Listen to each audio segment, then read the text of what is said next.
I went to bed single, tired, and slightly annoyed at my rent bill. I woke up married to a 7-foot-tall alien warrior with glowing silver eyes and ceremonial armor that probably weighed more than my car. At first, I assumed I was dreaming. But dreams don't usually come with gravity that feels heavier, air that tastes like cold metal, or a choir of alien voices chanting in a language that vibrated in my bones. I sat up sharply on what I realized was not a bed, but a slab of black stone polished like glass. The ceiling arched high above me in a cathedral-like dome, streaked with moving constellations that shimmered as if the stars were alive.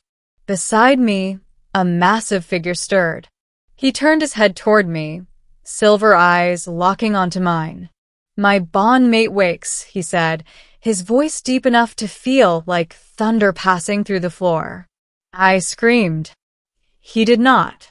He simply waited, patient as a mountain, while I hyperventilated, tried to stand, and promptly tripped over a length of glowing fabric tied around my wrist.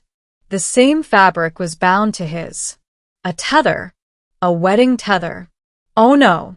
I stared at him. He stared back. Somewhere, a gong resonated, and a chorus of alien onlookers erupted into applause. 3 hours later, after translators, calming tea made from something that smelled like pine and lightning, and a very thorough explanation, I finally understood my situation. I was on the planet Cartel. My name had been recorded as Lyra of Earth, and I was legally, spiritually, and politically married to Warlord Threxian of the Iron Moons. Apparently, the night before, a ceremonial Union of Destiny ritual had been conducted. The Cartel believed that during rare celestial alignments, the universe itself selected compatible soul pairs across galaxies. One chosen being would dreamwalk through the cosmos, find their destined partner, and bind them in sacred sleep. Unfortunately for me, I had fallen asleep on my couch watching a documentary about black holes right as their celestial alignment occurred. According to the Cartel priests, my mind had been reached across the stars. I had no memory of this. Threxian, however, seemed perfectly satisfied with the outcome. "You were brave," he said, sipping molten blue liquid from a metal chalice. "You accepted the bond without hesitation." "I was unconscious," I muttered.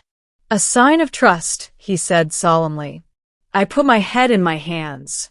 I was accidentally married to a space warrior on an alien world with no return ticket. The next days were surreal. The Cartel lived in towering fortress cities carved into black mountains. Their society revolved around honor, combat, and sacred bonds. Threxian was not just a warrior. He was a commander, respected and feared. And now I was his bonded mate, which apparently meant I was royalty. Servants bowed to me. Alien children touched my hands reverently. Priests asked for my blessing. A smith tried to measure me for ceremonial armor. I tried to explain repeatedly that I was just a human office worker with student loans. They smiled kindly, as though I was being modest. Threxian, for his part, followed me everywhere. Not in a creepy way, more like a heavily armored shadow determined to keep me safe from literally everything, including staircases. One evening, while walking along a balcony overlooking glowing rivers of molten crystal, I finally snapped. "This is insane," I said. "I didn't choose this. I want to go home." Threxian was silent for a long moment. Then he said, "You believe I stole you?" "Well, yeah." He turned to me, his massive frame outlined by alien starlight. "On Cartel, destiny bonds are sacred. To reject one is to bring ruin upon both souls. I would never force a bond unwillingly." "That's exactly what happened," I said. His expression shifted. Not anger. Hurt. "If you truly wish release," he said quietly, "I will summon the priests. They will sever the tether. It will cost me honor, perhaps my command, but your will is sacred. I stared at him. This terrifying alien warlord was willing to sacrifice everything because I said I didn't want to stay. Something in my chest twisted. Wait, I said. Before we do anything drastic, tell me something. Why did the universe pick me?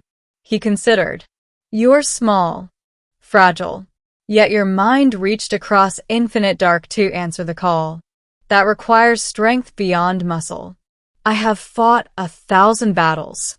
I respect strength. I laughed bitterly. I'm not strong. I panic in grocery stores. Yet you stand here, among warriors, unbroken. He was right.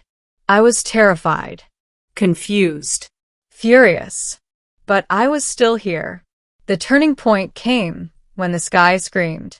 Not metaphorically, literally.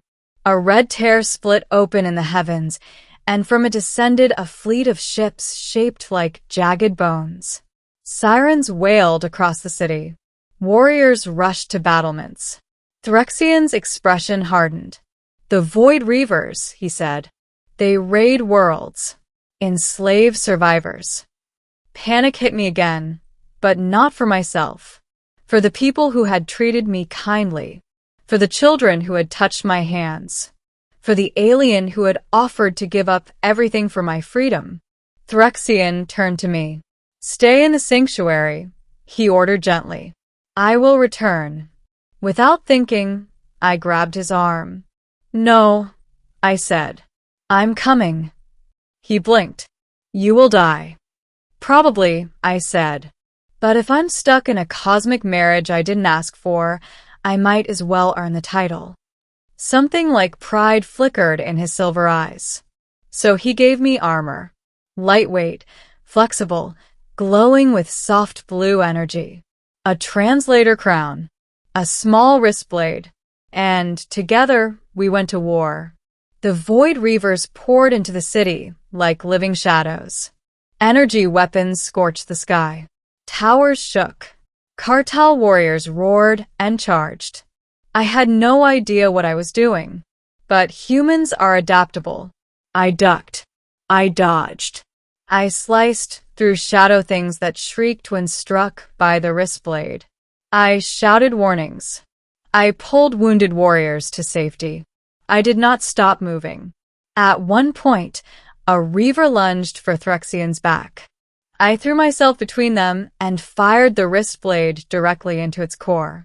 The creature disintegrated into drifting ash. Phyrexian stared at me, shocked.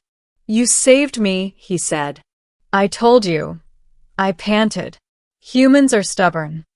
The battle raged for hours. But in the end, the Void Reavers broke. Their terror in the sky sealed. Their ships fled.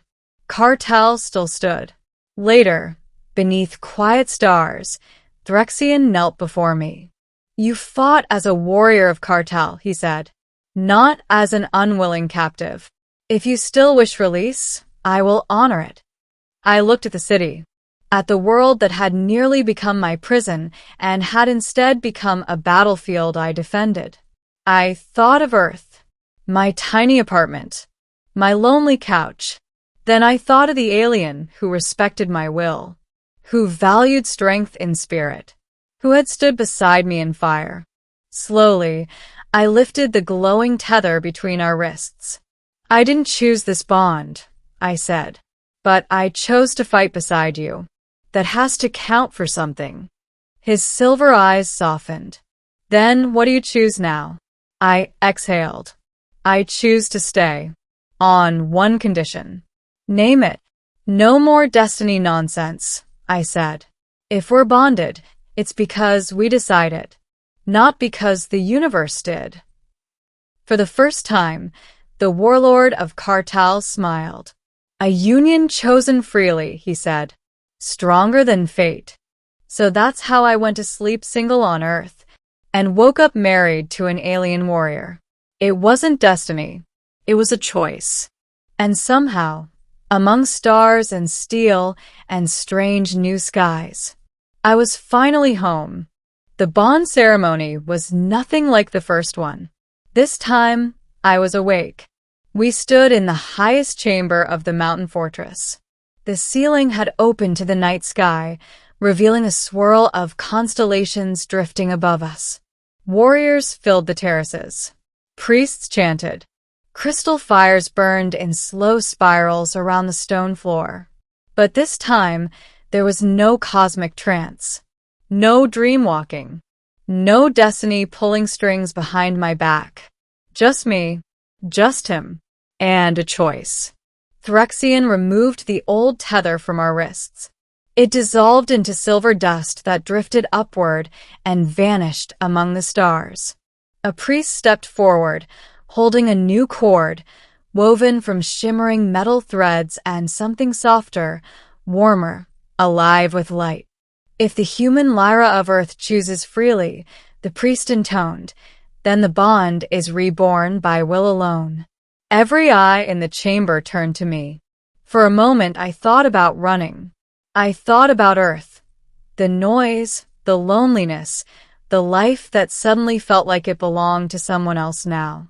Then I thought about standing on a battlefield beneath alien skies. About fear turning into courage. About an armored giant who respected my choice even when it cost him everything. Humans adapt. Humans survive. Humans choose. I stepped forward. I came here by accident, I said, my voice carrying through the translator crown. I stayed here by choice. And today I choose again. I took the tether from the priest's hands and wrapped it around my wrist. Then I reached for Phyrexian's. A gasp rippled through the chamber. Warriors struck their chests in salute. The crystal fires flared bright blue. Phyrexian bowed his head, forehead touching mine, a gesture of equality, not possession. Then we walk forward as one, he said. Not bound by fate, bound by will. The tether pulsed once, warm and steady. No magic surge, no thunder, just quiet certainty. Years passed. Cartel changed. Not because I conquered anything, not because I was special, but because humans ask questions. Why must rank be decided only by combat? Why can't builders earn honor equal to warriors? Why must destiny rule where choice could serve better? Phyrexian listened. The council listened. Slowly, traditions shifted. Not broken, reforged. A human word entered the cartel tongue. Future.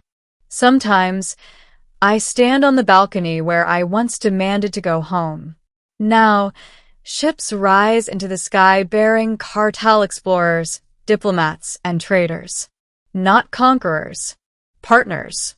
Humanity has not even discovered them yet. But they will. And when they do, they will find a people ready to stand beside them, not above, not below. Beside. Because somewhere across the stars, a stubborn human once refused to be a prisoner of fate. And an alien warrior respected that enough to change an empire. I went to sleep single. I woke up married to an alien warrior.